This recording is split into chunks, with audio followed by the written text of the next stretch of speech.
interested. No, I must place the union in proper pathway for people to understand.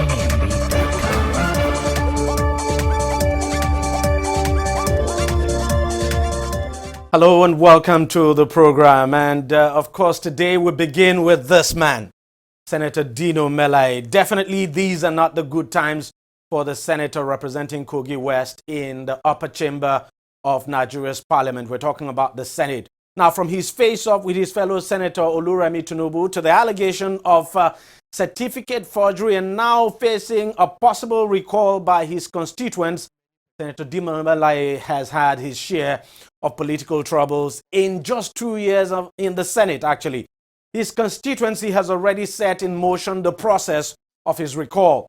Now, the Electoral Act stipulates that 50.1% of the registered voters must endorse the petition for a lawmaker to be recalled. And guess what? 52.1% has already endorsed Senator Dino Melaye's recall. Now, the petition has been submitted to the Independent National Electoral Commission, INEC, for further action. The man in the middle of the storm has described the exercise as a comedy of errors, accusing his state governor, Yaya Bello, for his ordeal. He says Yaya Bello is directly sponsoring his recall. Now, with 52.1 signatures collected, the senator actually may be on his way out of the Senate, and that's the National Assembly altogether. But political analysts say the process is going to be a long-drawn one, and of course, there's no doubt about that.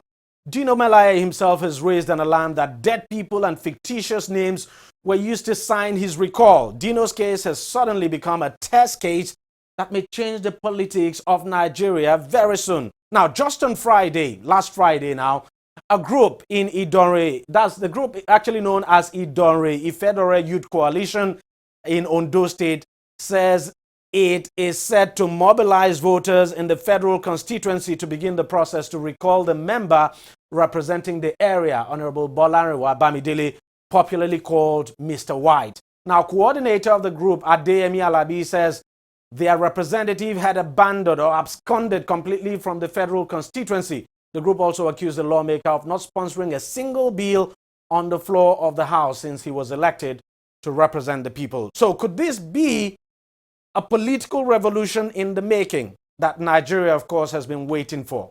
We just have to wait and see. But let's just take you through the process now for the recall of a senator. And let's run through some of this slide now. There are actually 10 steps. Let me go back now. Recalling a lawmaker. Especially, we're talking about recalling a lawmaker now as provided for in the 99 Constitution, and lawyers will say as amended. Now, the Constitution actually provides 10 clear steps that must be taken, before a lawmaker can be recalled from Parliament, whether in the House of Representatives or the Senate, as a matter of fact, even the State House of Assembly. Now, first, let's go back now. We'll take a look at the first one. The first one says, more than half of the registered voters in the senators, we're talking about the Senate now, because in this case, we're talking about Senator Dino Melaye. Now, more than half of the registered voters in the senator's senatorial district must write, sign, and send a petition to the chairman of the Independent National Electoral Commission, INEC, alleging their loss of confidence in the senator. That has actually happened in the case of Senator Dino Melaye, when we understand 188,000 registered voters in his senatorial district now signed that petition. Now, the petition must be signed and arranged according to polling units, wards, local government areas, and constituency. Then INEC will then notify this. INEC notifies the senator sought to be recalled, stating that it has received a petition for his or her recall if the petition is valid. And that is actually the stage that we are in now. Actually, INEC has notified Senator Dino Melaye that it has received a petition from his senatorial district now demanding his recall. Then the fourth step, INEC issues a public notice or announcement stating the date, time, and location of the verification of signatures to the petition. Actually, INEC has done that. INEC says, I think sometime in July, early July, I think, that it will carry out the verification exercise. But actually, INEC has not disclosed the venue. It says it will do that. Then INEC will then verify the signatures to the petition at the designated places. The signatories must be individuals who appear on the voters' register. Take a look at the next one now. Let's go back. Move too fast. Number 8, INEC will then conduct a referendum within 90 days of receipt of the petition if the minimum requirements for a referendum are met. Now, the referendum will be a simple yes or no vote on whether the senator should be recalled and will be decided by simple majority of the votes of the persons registered to vote in that senator's constituency. Let's take a look at number 9. Now, if majority of the voters in the constituency vote yes, and in this case, we're talking about the senatorial district now, if they vote yes, the chairman of INEC will send a certificate of recall to the Senate president to effect the recall. And the last step, the Senate president will show affected senator the way out of the Senate. So it's still a very long process. It's going to take a long time. And we don't know how all of this will end. What we do know is that INEC has notified Senator Dino Melaye, and INEC has actually fixed the date now for the verification of those signatures. And we just wait and see what happens. But let's take you through some of the voting statistics now in Kogi West. Kogi West Senatorial District, actually, not Kogi local government area. Now, the total number of registered voters in Kogi West Senatorial District is 360,098 voters. The total number of signatures total number of people now who have actually signed that petition that has been submitted to INEC, that INEC is now acting on, the total number of the signatures on that petition, 188,588. Now, INEC will still have to verify these signatures to be very sure that all those who signed, all the signatories are actually registered voters in Kogi West Senatorial District. And actually, all of them must have their voters' cards. Now, the percentage of figure that signed in terms of percentage is 52.1%, of course, far and above the percentage actually needed, which is 50.1%. Well, we still have to wait and see what happens. Senator Dino Melaye has actually called this a total farce and says it's not going to lead anywhere. But this has never happened in the history of this country. No lawmaker has ever been recalled. As a matter of fact, this process has never been put to test. This is the first time that it will be put to test in this country. And we just wait and see how it all plays out. But we're going to take a short break now. When I come back, I'll have a lawyer join us to analyze this further for us to really understand what's actually at stake here. Stay with us, don't go away. Every day, every hour, and every minute, news break in Nigeria. Things happen so fast, it's most times difficult to track and comprehend them.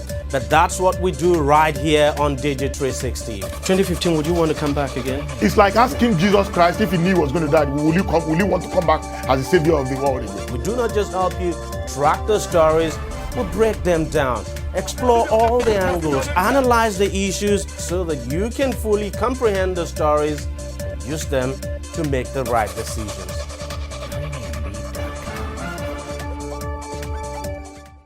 All right, welcome back. And now being joined on the program by lawyer and political affairs analyst Libros Oshoma. Libros, thank you very much for coming on the program. And you saw my analysis earlier, the various steps that must be taken, prescribed by the Constitution. I can see the Constitution right in front of you there.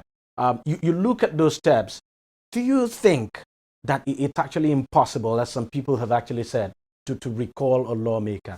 And in this case, would it be impossible to recall Senator Dino Melaye? In your analysis, you did mention that it has never happened before, because even getting the required signatures, have been an uphill task. And I think that's why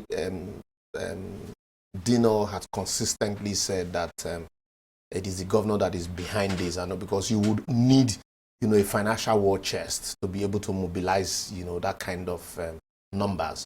And that's why it's been, impossible. But with what has happened now, getting the required signature, I can no longer say that anything is impossible now. And then also, it will now take INEC, it will take a verification. That's where the main problem is.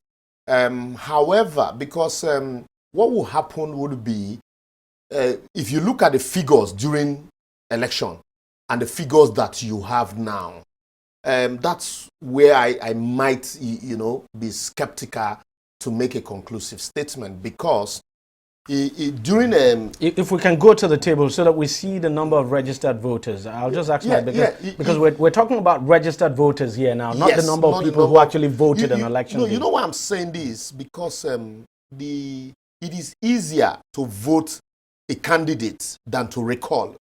That's why it's been an uphill task, because for an election to vote in a candidate, we have the figures. Yeah, all you need is a simple majority. Even if out of 360,000 plus votes. Even in the case of recalling a senator, eventually when it gets to that referendum, when people have to vote yes or no, it's still going to be simple majority. If a simple majority votes yes. A simple majority of the total number of registered voters. Yes, of course, we know. Yes.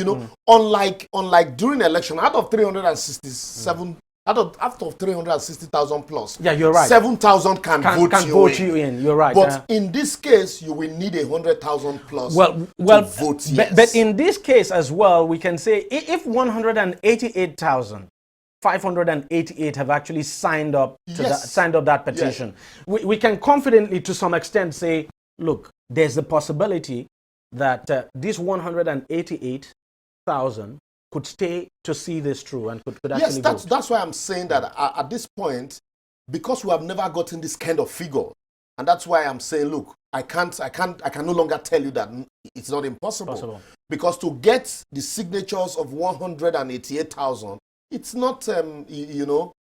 It's no mean feat. It's no mean feat, and so when after achieving this, and if they are able to cross the hurdle of verification. Once you're able to cross the hurdle of verification, it's more like a done deal, so to speak. It's from the moment these signatures are verified, and INEC comes out with a report to say, look, the people that signed the registers are actually, the people that are registered in this senatorial district. Then it's almost a done deal. And let's not forget, the actual number needed to recall a senator, the actual number prescribed by the Constitution is actually 50.1%. Yes. And these guys got 52 point something percent.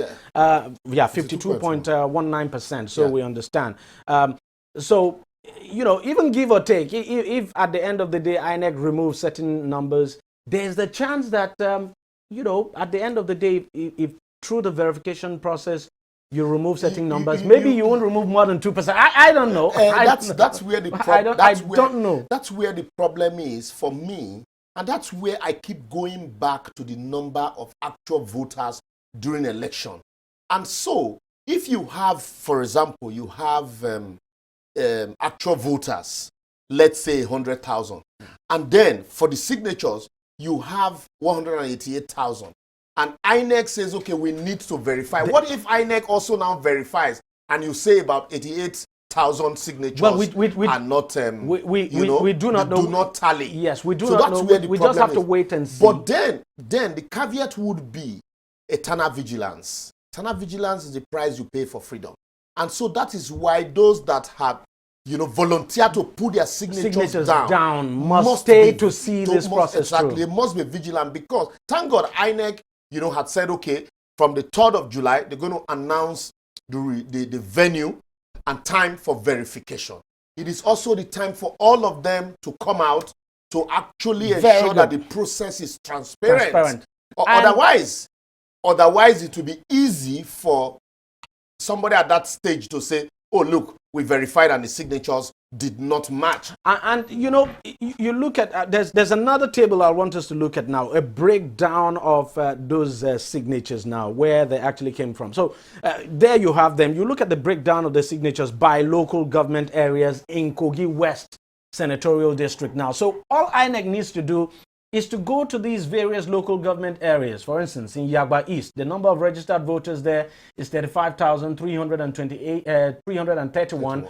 The number that signed the petition, 18,347. So all INEC may just need to do is conduct that the verification exercise now across these local government areas that make up. I also want to presume that those that, are spearheading this recall process also are working with the INEC register.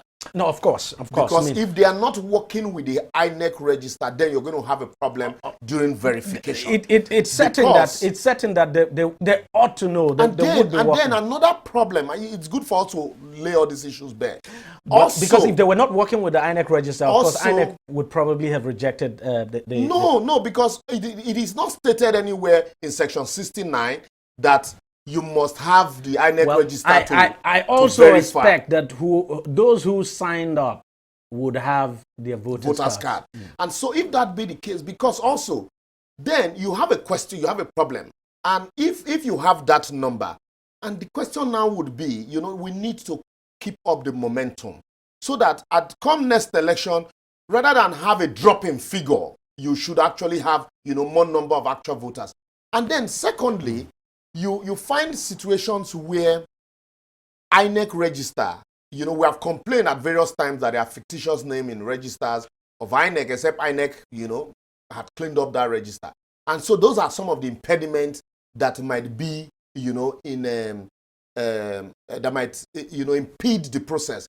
But that's why the people who are actually spearheading and those that have signed up, for this recall process should actually also be ready to come out en masse to defend what they are doing. Otherwise, this is the point where this recall process can be defeated because it has left their domain. It's now squarely at the doorstep of INEC, and anything can happen in political cycle because also this is not just about Dino Melaye. This is about a recall process.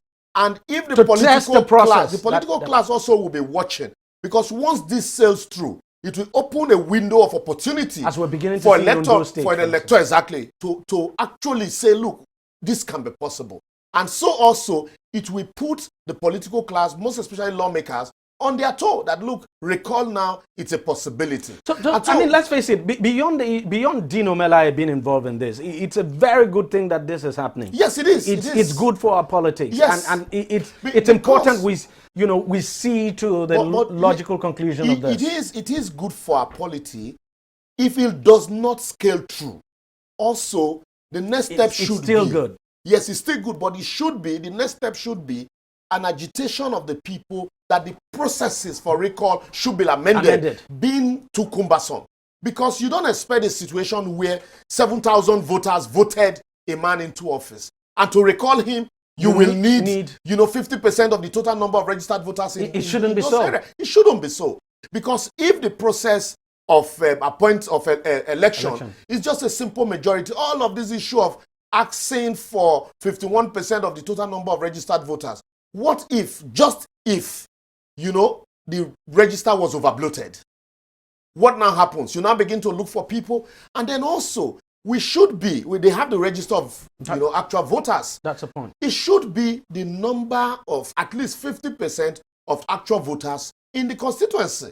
And so with that, it becomes easy, not for you to go look for everybody that registered in the constituency. Mind you also, because some people would have registered, some people who would have gone to register in those constituency, but reside or are domiciled in other places. Very quickly, I want us to just take a listen to Senator Dino Melaye's, what he said about this.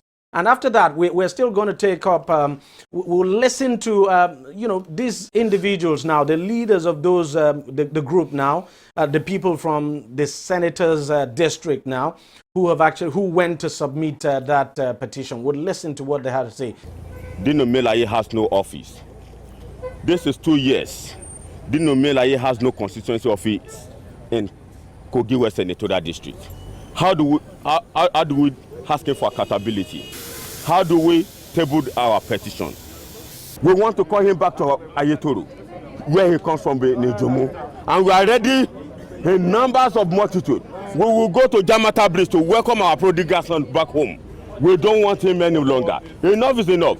Since there's a lay-down procedure, we have come to present the petition along with those signatures that were collected. It is now left for INEC to embark on the verification, after which, when duly confirmed and ratified, the Kogi West people will be preparing and waiting for a day when the referendum is going to be conducted, so that the world, the Nigeria, can know whether Senator Dino Melaye is actually representing the people well or not. The people will come out to vote either yes or no. And what the Constitution says is, if the yes is more than the no, it's also on the basis of simple majority. If the number of votes is high, yes is more than no, then Senator Dino Melaye stands recalled. It requires INEC now to transmit a letter to the National Assembly. Actually, well, the members of the Senator Dino Melaye's constituency, senatorial district now, who actually went to submit that petition. And, well, we'll try and get Senator Dino Melaye before the end of the program. You take a listen to, especially the last soundbite. Yes. He sounded pretty confident that they know what they're doing. Yeah, that's what I'm saying. Like, you know, I said it earlier, for them, for that number, for them to have gathered that number. Most of us didn't expect that. Yes, because even at the beginning, you know, when I looked at section 69, I said no, it would be difficult for them to get, you know, the number required, because the Constitution makes it almost an impossibility to recall a senator. For that, I give them kudos, and then listening to them, you know that, look, these people really know what they are doing, and I hope and I pray that they're able to see this through, and then it will give opportunity to the average man on the street to find a way of because recalling. when you're not satisfied, but very important but then, what you said, that there's every need to probably amend some sections of that provision. That's what I'm saying. And so if you look at section 69, and that's also repeated in section 110 of the 1999 Constitution as amended, you'll find out that this idea of having to gather 51% of the total number of registered voters, you know, it's, you know, an onerous tax for, you know, the constituency, when in actual sense, you should be asking that for you to win an election, you must garner 51% of the total number of registered voters in your constituency. But that's not the case. But you're putting that hurdle, you know, for a process of recall. And so the people are determined. And, you know, you never can tell how far a determined people will go. And so they are determined to ensure that they see this process, and that this is just, you know, of the 10 processes, this is the third and a half. INEC has announced 3rd of July. And so that 3rd of July, they're going to set time and places for verification. Verification might be, you know, the register and your voter's card, and then to make sure that the signatures that are on the recall letter tallies with what they have in their register. And we pray and hope that truly they worked with the INEC register. Once this process is allowed to go seamlessly, and they even if they don't achieve the results, even if they don't, but it would have shown that, look, once the people are resolved to do something, they can achieve it. And then also, it would have sent a strong signal to the Nigerian elector that, look, power resides with you, and you have the power to shake your senator, to shake your representative, to even shake your governor, you know. And also, I want to go a little bit on the angle of Yaya Bello. The Senator Dino Melaye had accused Yaya Bello of being the masterminder of the whole process. It takes, you know, the quarrel of, you know, those at the top. For those underneath like to benefit. We like the quarrel. The people enjoy this quarrel. So if they were not quarreling, Dino Melaye also should understand that, you know, you cannot, you know, be engaged in one too many battles. He's fought with Remi Tinubu at the Senate. He's confronted the executive one times too many, not necessarily because, you know, he aligns with the people, but for selfish reasons. And then you saw in all the battle against the Senate president, Dino Melaye acted almost as his man Friday.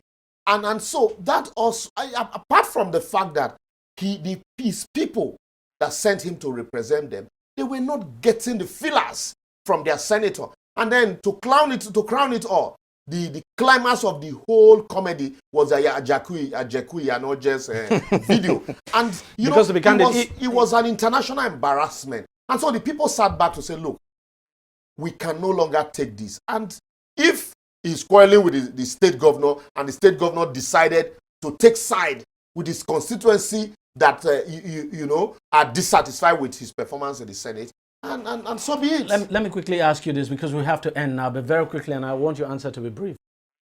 Don't you fear, and I have that fear, that we might see the court stepping in at some stage here? Because there's a possibility somebody would have to go to court over this. Is even a possibility that Senator Dino Melaye may go to court to try to stop that? Yes, but some people have argued. I see, these are options open to politicians. Yeah, because some people have argued that if he had wanted to go to court, he would have long gone to court. No, that's not the time to go to court. The time, because you can't ask the people not to collect signatures, but he can ask that INEC be restrained from conducting, from going further if INEC plays to, if in the process of verification of signature, there is any passive, passive favoritism.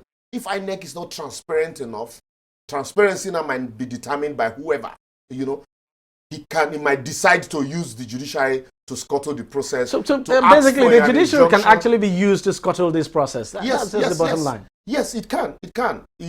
But then also, this will be also a call on the judiciary that the same way you feel. Because all you just need to do to stop this is just get an injunctive relief. Exactly. But that's what I'm saying. For me, this should be a call to the judiciary. The same way you feel you can't stop the executive from performing their function. Also, this is a job meant strictly for INEC. No matter the push, no matter the inducement from any quarter, they should allow because this the candidate, process. I love the way it's going, and of course the constitution says within 90 days. Yes, and they should. If the verification process takes place that July 3rd, it means things might move very speedily. But then also in the same vein, you might go to court and the judiciary will insist that, look, INEC, it's barely, at the doorstep of INEC, and so they have not said. Because you cannot preempt, you cannot restrain a preemptive move. You are preempting that INEC will be biased. And so, to that extent. But you can also query the outcome at the end of the day, if the INEC, if the votes is the yes, outnumbers the no. You can say the process was rigged and you challenge it in court, I've heard some people wait for the process, to get to the end. We're really out of time. Might also. We're really out of time now, but very quickly, I've heard some people say, at the end of the day, it's the Senate president who decides. Because after this no. Is that true? That the Senate president might of recall is issued, it is no longer within the ambit of the Senate president's power to say, no, I will not, show him the exit door. It is where the Senate president has power to decide, it's in a process of cross-carpeting. It is within the powers of the Senate president at that time to declare the seat vacant. But in this one, it is a recall. It is not the Senate president declaring a seat vacant. It is INEC that is saying, look, this senator has been recalled. So it's just, once you are recalled, just a notification that is given to the Senate president. Just like Hembe, that the Supreme Court had ruled, now that he's not the validly nominated candidate, he cannot, the speaker can't say, look, I will not let him go. He seems to be a member. Liberals, thank you very much for coming on the program. Let's just hope this is, I really want to see this get to the very end. It's quite interesting. Quite interesting, really, but we'll wait and see what happens. We'll take a short break, and when we come back, we're talking about the crisis in the PDP. It appears there's a light at the end of the tunnel for that party. Every day, every hour, and every minute, news break in Nigeria. Things happen so fast, it's most times difficult to track and comprehend them. But that's what we do right here on DEJI360. 2015, would you want to come back again? It's like asking Jesus Christ, if he knew he was going to die, will you want to come back as the savior of the world again? We do not just help you track the stories, we break them down, explore all the angles, analyze the issues so that you can fully comprehend the stories and use them to make the right decision.